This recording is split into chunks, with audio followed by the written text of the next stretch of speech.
I just scored major at a local yard sale. I found all this stuff and more. I couldn't fit it all into frame of this video, and I wanted to show it off to you guys because I still can't believe this collection that I found. And honestly, I wish I would have just bought everything there because this guy's prices were so good.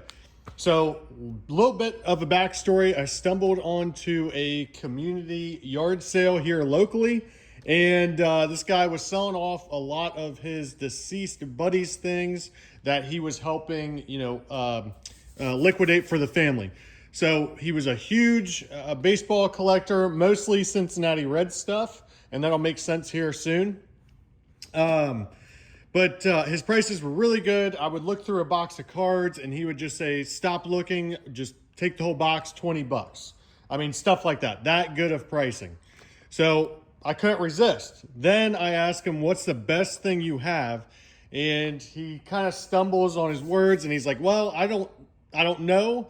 I don't think I want to sell it, but you can look at it. So I said, okay. And he leads me over to this binder here that you see that is just full of early 1900s cards. And a lot of them are graded, and we'll get into that later. So long story short, we ended up paying $400 for the stuff I had already picked out before the binder, and I'll let you guys know the price of the binder once we get back to it. I'm going to show you guys really quick the other stuff and then take a more in-depth look at this because this is really special. All right, so here we have a signed All-Star bat. So this is a Louisville Slugger signed from the '88 All-Star game with Chris Sabo, Barry Larkin, and I still am not sure of who that is. I'm assuming the Reds had maybe 3 All-Stars that year, and that may be the third. So if anybody knows that signature right there, let me know. I got a bunch of gloves. So I know I have 3 Pete Rose gloves, and they're just store model gloves. These are by McGregor, but still really cool. This one's red. So team color match, that's pretty cool. And this is an old price tag you see on there. That's not what the guy was asking. I think I got the gloves. It probably averaged out to like 15 or 20 bucks per glove. So there's a Pete Rose. This is another model. This is pretty nice looking. That's a Pete Rose. And then the third one is this glove, which actually looks pretty good. It's still in really nice shape. That's the Pete Rose autograph model there by McGregor. The leather's actually still pretty good. So this one could be conditioned and probably used. Of course, nobody's going to use it today. Here is just a regular glove. I don't think this is even an autograph model. I just like the way this one looked. It was still in good shape. So I figured I would pick it up. Definitely a usable glove there. So nice Rawlings. We've got, this is probably one of my favorite ones I picked up. This is I guess this is a 1920 Spalding. And a lot of times this leather deteriorates, it starts falling apart, but this is actually pretty soft still, and you can read a lot of the original wording on the leather, which is rare. Usually that just wears away over the years. You can see Spalding on the side and the logo inside of the palm area, and it looks like it says a Trapper model. And look at how, there's my hand and there's the glove. So the gloves definitely have gotten larger, and my hand probably could squeeze in there. But they didn't give you a whole lot of room to play with. So that took some skill to use a glove like that. So I thought that was pretty cool. That's a nice wall hanger right there. And the last glove here is a Ken Griffey Jr. Store model glove. Nice Rawlings. And this one could probably be brought back to life. Feels like this one was well loved at some point. It's very thin, especially in the palm area there. All right, so now we gotta dig in, and I'm gonna rearrange some things. I'm probably gonna bring some more out onto the table. That way you guys can see a little bit more of what I got. This is a Ken Griffey Jr. store model bat, Louisville Slugger. Picked that up, of course, for next to nothing, so had to put that in the pile. These I'll have to research, and this one got flipped upside down. Let me see if I can get it there for you guys. Bring that closer to the camera. These are 1920s cigarette pins from what I gather. And the camera might lose focus here, but you can read the players' names. And the guy had them in this display already. Of course, I'll have to break these out and probably put them in a little bit different of a display just because this is so big for what these are. But I thought that was neat. You know, a few pins. Here's some more baseball literature. Those will be fun to look through. Let's see what else we can dig out here. So this is pretty neat. We'll reveal that guy early. Again, this is probably a 1910, like T206 or something along those lines. I'm not well versed in this era of cards. And then you can see some more tobacco pins in there. I know that's a pin, and I think that's just a token of some sort. So we'll set that down. All right, let's take a look at some of these autographed baseballs. So we have this Eno Slaughter, and he's actually got a pretty nice signature.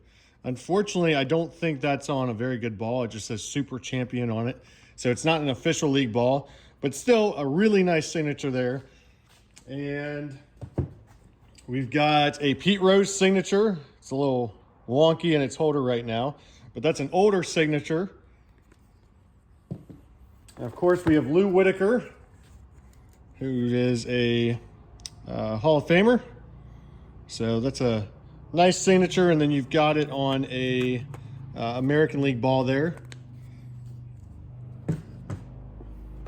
Here's Gary Carter. That's a little bit older of a ball there too, and that is an official National League baseball. So nice signature there. This one I might need your guys' help with, so feel free to pause the video. It's a team signed ball. I'm going to guess it's Cincinnati Reds, just judging by the rest of the collection. But the only real name I could make out is Tony Perez right there. So I'll flip around here. I'm not sure who that is on the sweet spot, but quite a few names. So it may be a team signed ball or missing a few. But yeah, if anybody knows who's on that ball, please let me know, because that's a big mystery for me right now. This is a, let me see, I think this was Jose Rio. Yep, Jose Rio. And at least this one is authenticated and it's inscribed. It looks like it says MVP down there. So nice signature right there. We've got another Pete Rose autograph, and he's got it inscribed, of course, with 4,256 for when he broke the record. And that is on an official ball, which is always a bonus. It's always nice. This is a Ken Griffey Jr., and I wish this one was authenticated because obviously that is a very sought-after signature. And it's on an official league ball that would have been used by, you know, teenagers and stuff like that. It is Rawlings, but not a proper Major League Baseball there, which might hurt it a little bit, but still a pretty nice signature there. Jose Canseco autographed ball and rookie card. So that's a pretty nice pairing right there. It looks like he's fallen out of his holder a little bit, so I'll have to rearrange that. And this is just a cheapo Taiwan ball right there, but it does have the Oakland A's logo on it. So pretty neat, nice display item. All right, you guys ready to see the rest of this? So this is a big box of cards. We've got everything from the 50s and 60s through about the 90s. And spoiler alert, I went through these and there wasn't anything too crazy, but still a lot of early cards. And literally this guy, excluding these two cards on top, I picked up this box and he was like, just stop looking through it. 20 bucks takes the whole box. How can you argue with that? That is fantastic pricing. He was definitely motivated to get rid of some stuff. Here is a Joe Nuxhall autographed card here. This is a 1955 Bowman. And in my other hand here, we have a Tony Perez. This is Upper Deck Sweet Spot Signatures. And I love these cards. Unfortunately, a lot of these over time will end up fading, the signatures themselves. So these are known for that, but at least this signature has held up really, really well over the years. It does have a corner ding up here, but still a nice card nevertheless. And of course, sitting back here, you can already see it. You've seen it this whole video. We have the 1982 Topps complete set with the Cal Ripken Jr. rookie card. So nice set there, complete with the rookie card. We have another Pete Rose autograph right there. I guess he was a Pete Rose fan, which how can you not be? And that is on a postcard. So pretty cool there. And let's see, we've got some World Series tickets. This is from the 72 World Series, which Cincinnati lost. The Oakland A's won that World Series there.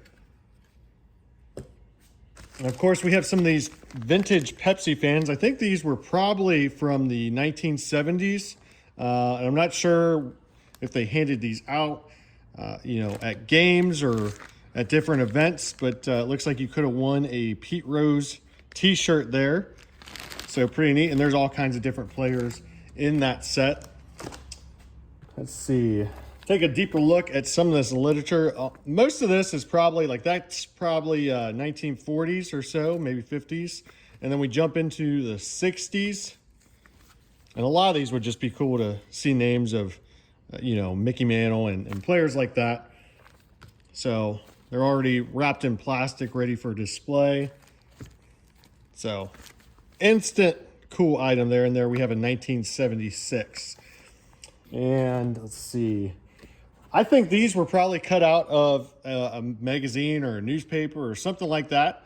But I thought these were kind of cool early team pictures. But if I flip them over, you can see other writing on the back. So we have New York up here, fielding averages. And it just looks like it was cut out of a book or something like that. But still a really cool display item. That'll look good in somebody's collection. So here we have another ticket from the 1975 National League Championship Series. And we all know how that ended. Here's a Pete Rose autograph. And now that I'm looking at this, it looks like there's a piece of cardboard or something behind it. Okay, so that's just to keep it from wrinkling. I thought it was going to be an authenticity or something. So pretty neat there. This is a nice piece. I was looking at this, thinking, what am I going to do with a game used base? But this is from July 4th, 2018. And you can see the original price there from the store that sold it, and it's got the authenticity. So this is the second base from innings 1 through 9 on July 4th of 2018. So you can see it would have been a couple $100 normally. And I think when I held this up, he was like, you can take it for $30. So really cool game used base, and you can't beat it for that price. And that's going to be just about everything. I did get, let me dig over here a little bit. So here's the big binder of cards. But I did score these for a good price. I'll move these other miscellaneous cards out of the way. These are all 1971 Topps. And obviously, that's a really hard set to get in good condition. But they were already penny sleeved. There's a lot of duplicates. There's not really any stars or anything like that in here. They're all commons. But again, this entire box, I was picking through it a little bit, and he finally just said, at $25, add it to your pile. No big deal. Don't waste your time. Let's get this ball rolling and buy some more. So, like I said, how can you argue with somebody like that? I mean, just a fantastic opportunity. And let's dig into the good stuff. So that is all the material items. So now let's bring you in closer to go through this binder of cards here. All right, so as you can see, most of these are already graded by PSA, and they all check out. So I was a little nervous because I know that cases like this can be faked, but these are all legit. Of course, my heart skipped a beat when I saw cards like this because of the iconic Honus Wagner. Spoiler alert, there is no Honus Wagner that I found in this collection, or Babe Ruth or anything like that, Ty Cobb, unfortunately. But they're still really, really cool, and for the price I paid, you can't beat it. So what did I pay for this collection of cards right here? I paid $700 for this entire binder. So I ended up paying this guy $1,100 total for everything you've seen here today. So we've got a fantastic collection to show you guys, and a lot of you are probably better versed in these than I am. I'm definitely no expert, but this has been a fantastic collection to explore. So most of these, as you can see, are going to be Cincinnati Reds. Rebel Oaks, I mean, how can you, that is a fantastic name. Who would not want to be named Rebel Oaks? Like, that is just super cool. We've got Thomas Downey, and some of these are just graded authentic, and I'm not sure if that's because they've been trimmed or they just didn't meet size requirements, or if that's all somebody was aiming to do is get them authenticated. And we've got some older holders here, so you can see the older style SGC case compared to the newer style. But I do like the black background or the border of the SGC cases, especially for cards like this compared to the PSA cases.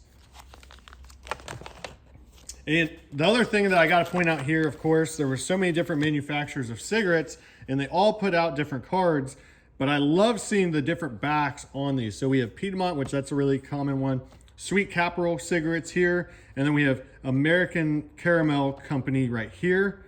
And these are baseball caramels. Just a really cool back graphic. And honestly, that's probably where a lot of today's variants have come from, at least the idea of producing different variants came from. So it all kind of started here fairly early on with the cigarette companies.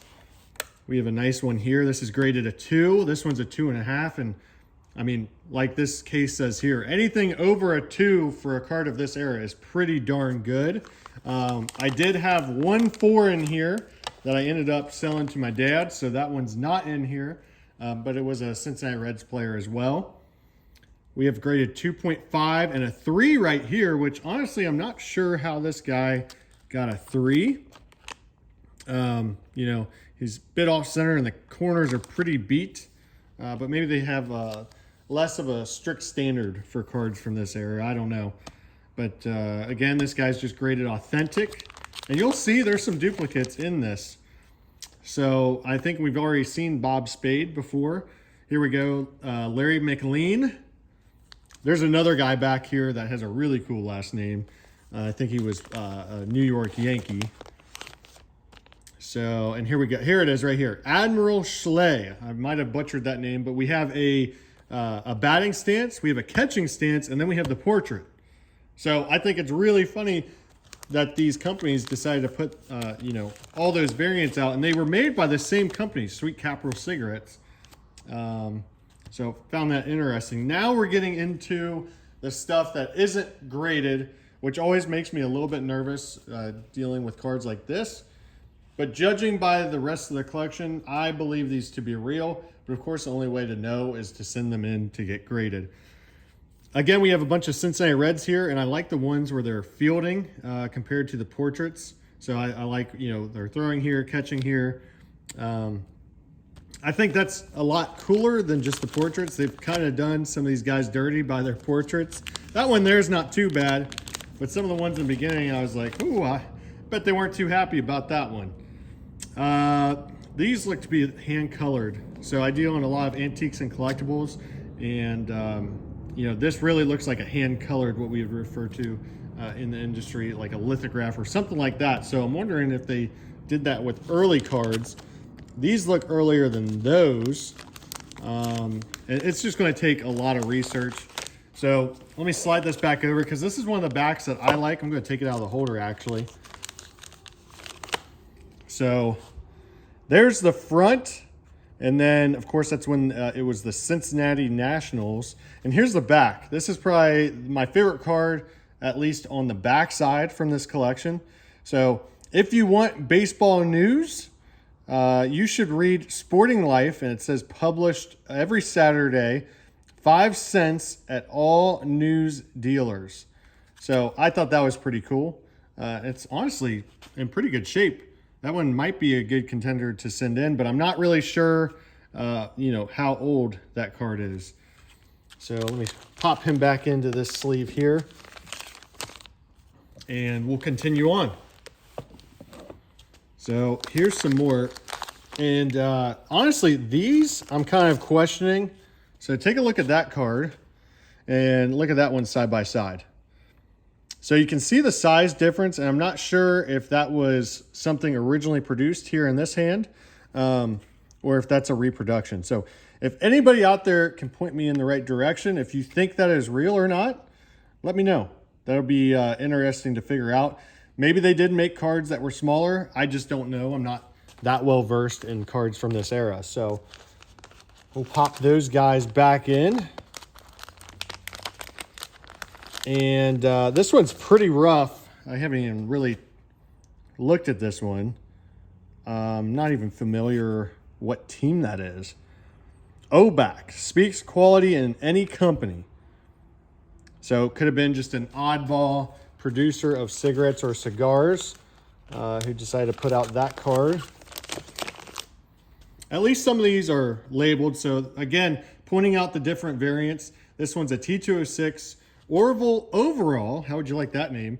Hands waist level and produced by Piedmont Cigarettes. And there's another Schley right there, which I think we've seen that exact card before earlier in this collection. And then sometimes they would produce tobacco carpets. So rather than put a card into a cigarette pack, they would actually put a piece of material where the card was essentially just printed on that piece. And slide that into the pack rather than a physical cardboard card. Here we go. We've got a cut signature. I always like these cut signatures. This is of Hans Lobert. And looks like you have a little bit more of an inscription there. It says San Francisco. So that is definitely interesting. It's always nice to get more on a cut signature than just the signature itself. Pop him back in. Of course, we've got a bat piece right there as well. Oh, that guy's not going to slide in that well. And that's by Miller Huggins. It looks like we've got maybe some reproduction stuff down low. Then it gets a little bit more interesting again because I've never seen these. These are Colgan chips, or Colgans, excuse me, Colgans chips.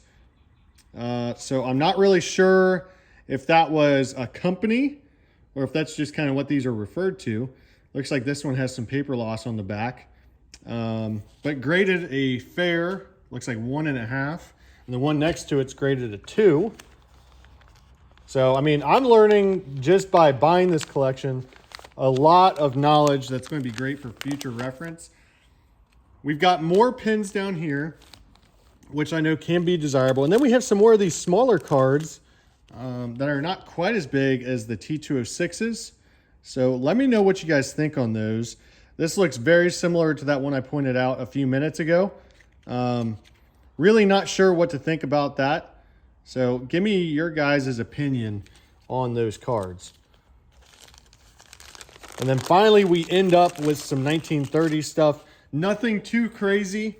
My heart did skip a beat when I saw this card just because my eyes immediately saw Lou Gehrig. And I was like, man, that is going to be it. That's going to be the most valuable card. And then I discovered it was Wesley Schlumerch from, let's see, who did he play for? I'm going to guess Cincinnati Reds. Okay, yep, Cincinnati Reds. And finishing out with some more 1930s stuff. And another one of those Colgan's chips. I'll have to do some research to figure out where those came from. But yeah, so this was the find of a lifetime for me. Never expected to find Topps T206s at a yard sale, especially at that price. You know, this has been a learning experience and just a fun thing to sit around and talk about. And I'm glad I got to, you know, show you guys today, and hopefully you got some enjoyment out of it. And we'll keep you updated on anything we find in the future, as long as it's baseball related. I frequent yard sales a lot just because you never know, and this proves it. You never know what you're going to find out there at a yard sale, and deals like this still happen.